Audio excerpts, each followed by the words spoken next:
Welcome to Noctis-IV, the planet where the sun never rises beneath the canopy. The Midnight Jungle is a perpetual tomb of crushing darkness, a place where eyes are useless and evolution took a sadistic turn. In this endless night, light is not a comfort, it is the ultimate weapon of the enemy.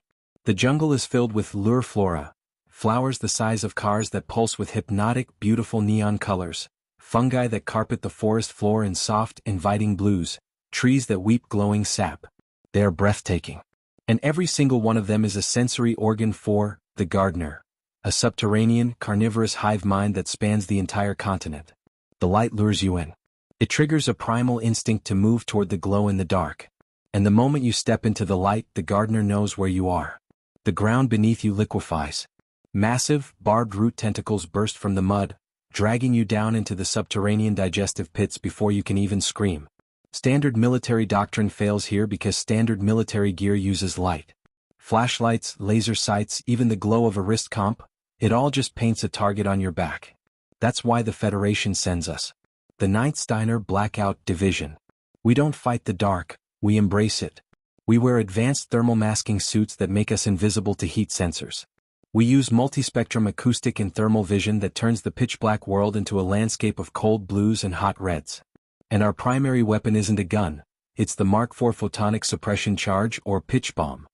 It releases a cloud of hyperdense, light-absorbing nanoparticles that extinguishes all photons in a 100-meter radius. We don't just turn off the lights, we murder them. I am Captain Ghost Graves.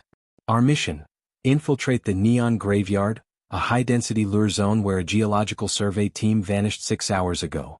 Their seismic thumper was still active, drawing every root stalker in a 50-kilometer radius. We had to retrieve the data core and nuke the thumper before the entire sector was swallowed whole. We dropped via silent running grav pods, punching through the canopy and landing in knee-deep muck. The jungle was instantly suffocating. The air was hot, wet, and smelled of ozone and sweet, rotting fruit, the scent of the lures. My thermal vision painted the world in shades of cobalt and gray, the towering trees looking like cold skeletons against the slightly warmer mud. Sound off.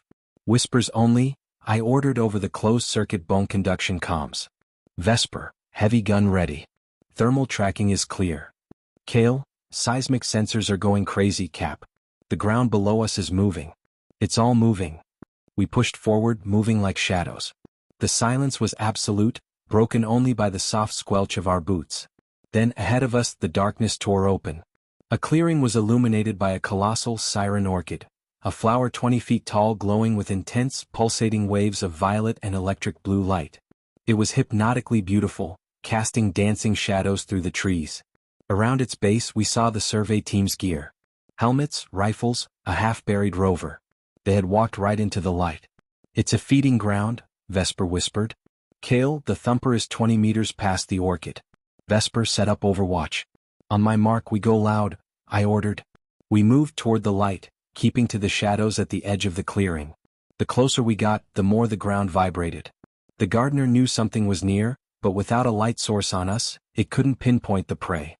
We were ghosts disturbing its web. Kale reached the thumper, a massive tripod hammering the earth.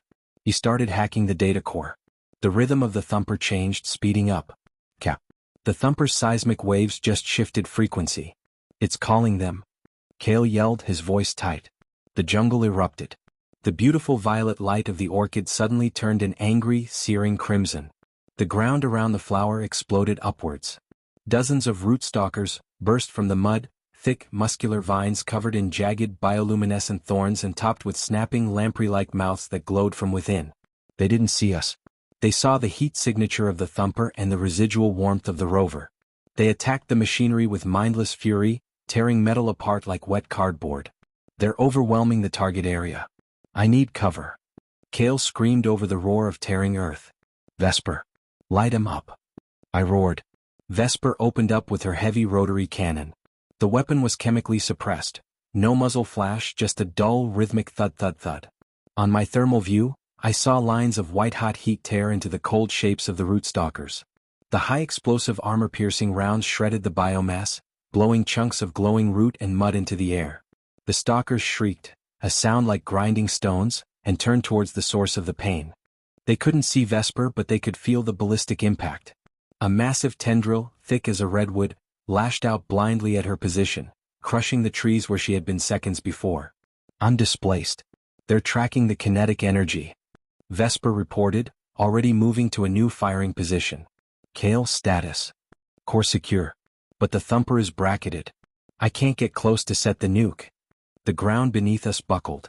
The gardener was done playing games.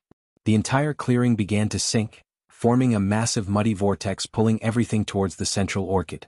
More stalkers poured out, a writhing sea of angry light. Time to turn off the lights, I growled, unclipping a pitch bomb from my belt.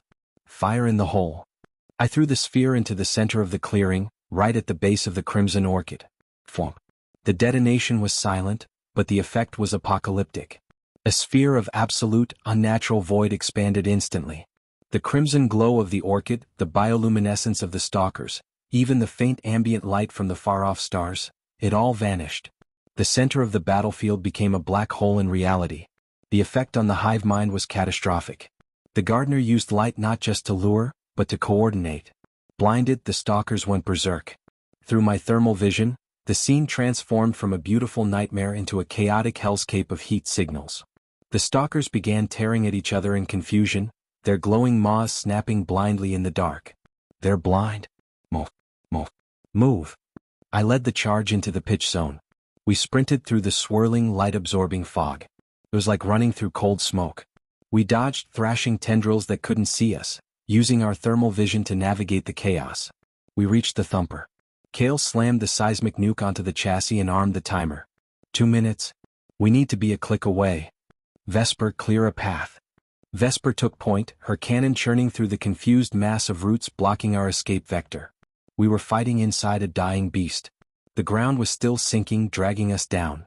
A massive stalker, thicker than the others, rose directly in front of me, its internal glow extinguished by the pitch bomb, making it a cold, dead shape on my sensors. It reared up, preparing to slam down on us based on vibration alone. I didn't have time to shoot. I pulled my thermal lance, a shape-charged spear designed to burn through dense organic matter. I lunged, driving the lance deep into the creature's central mass and triggering the charge. A jet of superheated plasma, invisible to the naked eye but blinding white on thermal, cored the creature from the inside out. It collapsed into a heap of steaming mulch. We punched through the encirclement, scrambling up the muddy sides of the sinkhole as the jungle collapsed behind us. We ran through the pitch-black forest, dodging trees we couldn't see with naked eyes, trusting our gear.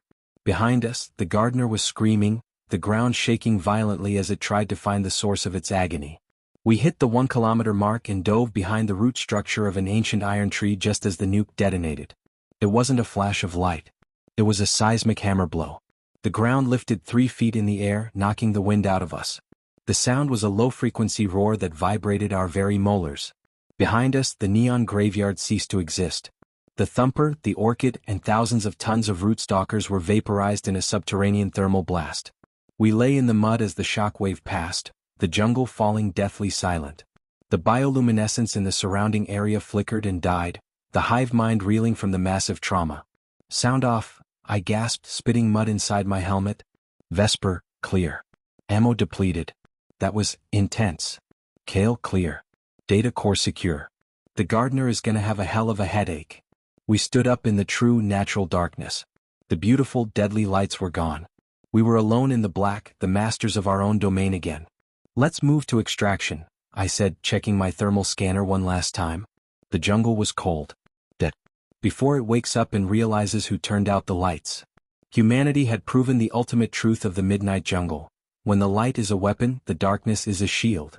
The gardener had evolved for millions of years to lure prey with beauty.